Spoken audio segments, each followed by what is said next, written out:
আমার আম্মা ২০ বছর ধরে আমাদের বাড়ির পেছনে থাকা এক আশ্রয়হীন লোককে খাবার দিয়েছেন।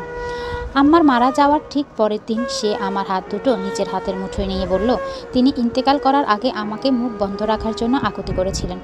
প্রতিদিন দুপুরে খাওয়ার সময় আম্মা ৩টা টিফিন ক্যারিয়ার বা বক্সে খাবার বাড়তেন। আমাদেরটা থাকতো রান্নাঘরের ভাঙাচোরা টেবিলের উপর, আর রহিমেরটা যেত আমাদের ঘরে থাকা যে কোনো একটা ওয়ান টাইম প্লাস্টিকের বক্সে। সে আমাদের ভাড়া বাসায় পেছনে একটা ঝুপড়ি ঘরে থাকতো, আর এই জন্য আমি তাকে মনে মনে তীব্র ঘৃণা করতাম। সে গরিব বলে নয়, আমরা নিজেরাও অভাবের সংসারে বড় হয়েছি।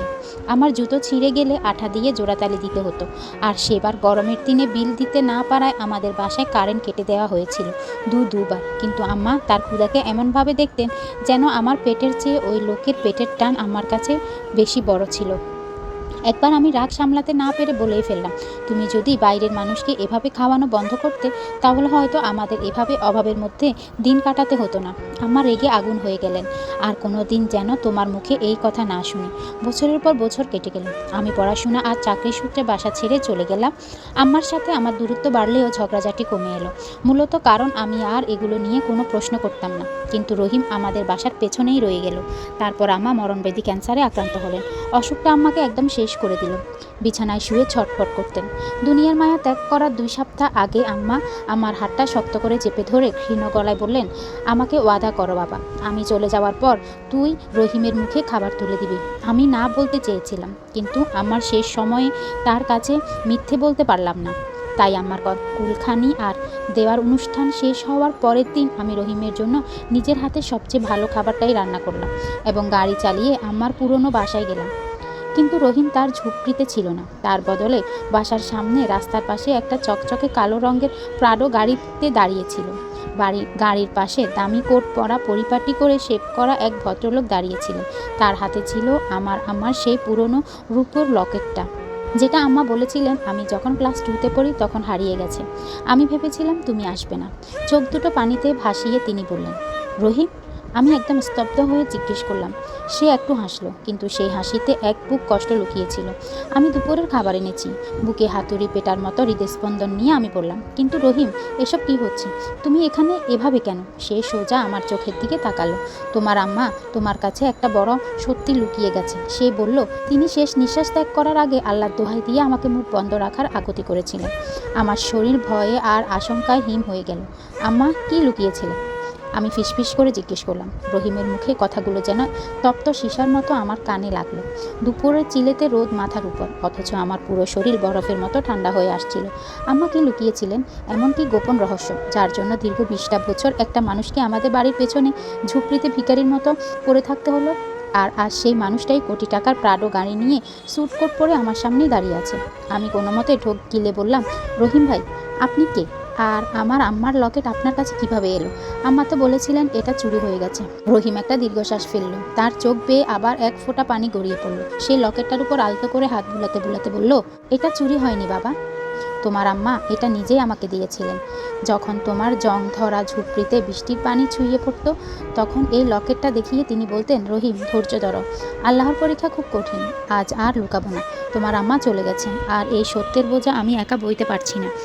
সেই গাড়ির পেছনে দরজাটা খুলে দিল। এখানে দাঁড়িয়ে সব বলা যাবে না, গাড়িতে বসো। আজ তোমাকে এমন এক অতীতে নিয়ে যাব যা তুমি স্বপ্নেও ভাবনি। আমি দ্বিধাদ্বন্দ্ব ভুলে গাড়িতে উঠে বসলাম। ভেতরে এসি ঠান্ডা বাতাস, অথচ আমার কপাল দিয়ে তখন ঘাম ঝরছে। রহিম গাড়ি স্টার্ট দিল। বনানী চেনা রাস্তাগুলো পেরিয়ে গাড়িটা হাইওয়ের দিকে এগোতে লাগলো। কিছুক্ষণ নীরবতার পর রহিম বলতে শুরু করলো, তুমি আমাকে আজ যেভাবে দেখছো, 20 বছর আগে আমি এমন ছিলাম না। তবে হ্যাঁ, আমি জন্মসূত্রে ভিখারিও ছিলাম না। আজ থেকে ঠিক 20 বছর আগে আমি ছিলাম এই শহরের এক নামী ব্যবসায়ী। আমার একটা সুখে সংসার ছিল, একটা ফুটফুটে ছেলেও ছিল। কিন্তু এক ভয়াবহ রাতে একটা গাড়ি দুর্ঘটনায় আমার পুরো পৃথিবী ওলটপালট হয়ে যায়। রহিমের গলার স্বর কাঁপছিল। সে স্টিয়ারিং হুইলটা শক্ত করে চেপে ধরল। সে অ্যাক্সিডেন্টে আমার স্ত্রী স্পট ডেড হয়। আমার 4 বছরের ছেলেটা ছিটকে পড়ে নর্দমার পাশে। আমি নিজে গুরুতর আহত হয়ে হসপিটালে ছিলাম 1 মাস। যখন সুস্থ হয়ে ফিরলাম তখন আমার সব শেষ। ব্যবসায় পার্টনাররা জালিয়াতি করে আমাকে রাস্তায় বসিয়ে দিল। কিন্তু সবচেয়ে বড় আঘাত ছিল আমি আমার ছেলেকে আর খুঁজে পাইনি। পুলিশ, টিভি, চেনা পরিচিত সবাই বলল সেই রাতে নাকি আমার ছেলেও মারা গেছে। লাশ ভেসে গেছে, হয়তো কেউ দাফন করে দিয়েছে। আমি স্তব্ধ হয়ে শুনছিলাম। বললাম, কিন্তু এর সাথে আমার আম্মার কী সম্পর্ক? রহিম গাড়িটা রাস্তার একপাশে থামালো। ইঞ্জিন বন্ধ করে সে আমার দিকে ফিরল। তার চোখ দুটো এখন লাল। সম্পর্ক আছে বাবা। হসপিটাল থেকে বের হয়ে আমি পাগলের মতো রাস্তায় রাস্তায় ঘুরতাম। মাথায় তখন মানসিক ভারসাম্য ছিল না। ভিক্ষা করতাম, ডাস্টবিনে খাবার খেতাম। ঘুরতে ঘুরতে একদিন তোমাদের এই ধানমন্ডির গলির ভেতর এসে পড়েছিলাম। সেদিন প্রচণ্ড ক্ষুধায় আমি ডাস্টবিনের পাশে অজ্ঞান হয়ে পড়ে যাই। তোমার আম্মা আমাকে প্রথম দেখেন। তিনি আমাকে পানি খাওয়ান, নিজের হাতে খাবার এনে দেন। আর সেদিন আমার জ্ঞান ফেরার পর আমি ওনার দিকে তাকাই। ওনার কোলে 4 বছরের একটা বাচ্চা ছেলেকে দেখি। আমার বুকের ভেতর যেন একটা হাতুড়ি সজোরে আঘাত করলো। আমি ফিসফিস করে বললাম, সেই বাচ্চাটা? হ্যাঁ। রহিমের গলা বুঝে এলো। সেই বাচ্চাটাই ছিলে তুমি। তোমার পায়ের পাতায় একটা কালো দাগ আছে, তাই না? অ্যাক্সিডেন্টের রাতে ভাঙা কাঁচ লেগে আমার ছেলের পা এভাবেই কেটে গিয়েছিল। আমি দেখা মাত্র চিনে ফেলি। তুমি আমার হারিয়ে যাওয়া ছেলে, আমার আবরার। আমার মাথাটা মুহূর্তের মধ্যে ঝিম করে উঠল। চারপাশে সব কিছু যেন ঘুরতে লাগলো। আমি আমার সন্তান নই? এই গৃহহীন ভিখারি সেজে থাকা লোকটা আমার বাবা? না, আপনি মিথ্যা বলছেন। আমি চিৎকার করে উঠলাম। আম্মা আমাকে জানের চেয়ে বেশি ভালোবাসতেন। তিনি এমন কাজ করতেই পারেন না। আমিও সেটাই ভেবেছিলাম। রহিম কেঁদে ফেলল। আমি যখন সেদিন তোমার আম্মাকে বলে দিব যে তুমি আমার ছেলে, তিনি ভয়ে ফ্যাকাশে হয়ে যান। তিনি আমার পা জড়িয়ে ধরে কেঁদেছিলেন। তিনি বলেছিলেন সেই দুর্ঘটনার রাতে তিনি ওনার নিজের মৃত সন্তানকে দাফন করে ফিরছিলেন। ওনার মানসিক অবস্থা ভালো ছিল না। ঠিক তখনই ডাস্টবিনের পাশে ওনার কোলে কেউ তোমাকে এনে দেয়। তিনি ভেবেছিলেন আল্লাহ ওনার কোল খালি করে আবার ওনাকে সন্তান ফিরিয়ে দিয়েছেন। ওনার নিজের বুকে দুধ খাইয়ে তিনি তোমাকে বড় করেছেন। রহিম আমার হাত দুটো আবার চেপে ধরল। আমি যখন তোমাকে কেড়ে নিতে চেয়েছিলাম, তোমার আম্মা বলেছিলেন, রহিম, তুমি যদি ওকে আজ নিয়ে যাও আমি গলায় দড়ি দিব, কিন্তু তুমি যদি ওর চোখের সামনে থাকতে চাও তবে এই বাড়ির পেছনে থাকো। আমি নিজের সন্তানের মতো প্রতিদিন তোমাকে রেঁধে খাওয়াবো, শুধু তোমার মুখের দিকে তাকিয়ে। তুমি যেন একটা রাজপুত্রের মতো মায়ের মমতায় বড় হতে পারো। সেই জন্য আমি নিজের পরিচয় বিসর্জন দিয়ে ওই নোংরা ঝুপড়িতে 20টা বছর কাটিয়ে দিয়েছি বাবা। আম্মা মারা যাওয়ার আগের রাতে আইসিইউতে আমাকে ডেকে ওনার শেষ সম্বল ওই লোকটাকে দিয়ে বলেছিলেন, রহিম, আমার আবরারকে কোনোদিন জানতে দিও না যে সে দত্তক নেওয়া সন্তান। ও জানুক আমি ওর আসল মা। আল্লাহ দোহাই লাগে তুমি মুখ বন্ধ রেখো। কিন্তু আজ তোমাকে এভাবে দেখে আমি আর পারলাম না রে বাবা। গাড়ির ভেতরে এক ভয়ানক নীরবতা নেমে এলো। আমার চোখের সামনে ভেসে উঠল আমার সেই ক্যান্সারে আক্রান্ত স্নান মুখটা, আর বাবার মতো ছায়া মতো পেছনে দাঁড়িয়ে থাকা সেই লোকটা। 20 বছরের আত্মত্যাগ। আমি কার জন্য কাঁদব? যে মা আমাকে জন্ম না দিয়ে নিজের কলিজা নিংড়ে ভালোবেসেছেন, নাকি যে বাবা আমার সুখের জন্য 20 বছর ধরে ভিখারির বেশে আমার এই ঘরের পেছনে দিন কাটিয়েছেন? আমার চোখ ফেটে জল গড়িয়ে পড়ল। তাকে আমি লকেটটার দিকে তাকালাম। লকেটের ভেতর একটা খুব ছোট কাগজ মোড়ানো ছিল। কাপা কাপা হাতে সেটা খুলতে আমার হাতে চেনা লেখা ভেসে উঠল। ভাঁজ করা ছোট চিরকুটটা হাতে নিতে আমার আঙ্গুলগুলো কাঁপছিল। চশমার কাচের আড়ালে আমার সেই চেনা ট্যাপ করা মায়াবী চোখ দুটো যেন কাগজের বুক থেকে আমায় দেখছিল। মায়ের হাতের গোটা গোটা অক্ষরে লেখা, বাবা আবরার, জানি না এই চিঠি কোনোদিন তোর হাত পর্যন্ত পৌঁছাবে কিনা। যদি পৌঁছায় তবে জানবি তোর এই গুণাগার আম্মা দুনিয়া ছেড়ে বিদায় নিয়েছে। রহিম তোকে সব সত্যি বলে দিয়েছে, তাই না রে? ও আর পারল না নিজের ভেতরে প্রীতি স্নেহ চেপে রাখতে। সেদিন রাতে যখন আমি আমার নিজের মরা বাচ্চাটাকে কবর দিয়ে বুক ফাটা আর্তনাদ করছিলাম, তখন আল্লাহ আমার কোলে তোকে এনে দিয়েছে। আমি স্বার্থপরের মতো তোকে নিজের করে নিয়েছিলাম বাবা।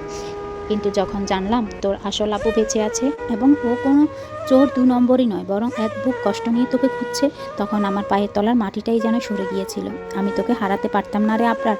তোকে ছাড়া আমি মরে যেতাম। রহিম আমার মাতৃত্বের কঙ্গালপনা দেখে নিজের রাজত্ব, নিজের পরিচয় বিলিয়ে দিয়ে আমাদের বাড়ির পেছনে ভিখারি সেজে পড়ে রইল। ও চাইলে পুলিশ ডাকতে পারতো, তোকে কেড়ে নিতে পারতো, কিন্তু ও শুধু তোর মুখের দিকে তাকিয়ে তুই যেন এক মায়ের আঁচলে ছায়া বড় হতে পারিস, সেই সুখে নিজের জীবনটা নরক বানিয়ে দিল।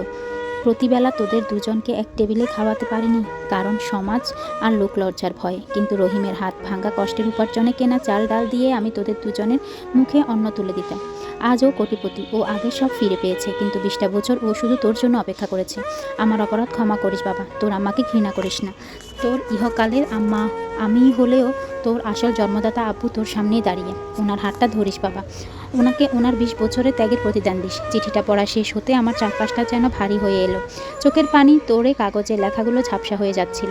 আমার পুরো শরীর কাঁপছিল এক অদ্ভুত অপরাধবোধে আর তীব্র আবেগে। 20 বছর, দীর্ঘ 20টা বছর ধরে আমি যে মানুষটাকে অবহেলা করেছি, ডাস্টবিনের উচ্ছিষ্ট খাওয়ার ভিখারি ভেবে মনে মনে তীব্র ঘৃণা করেছি, সে অন্য কেউ নয়, সে আমার নিজের জন্মদাতা বাবা।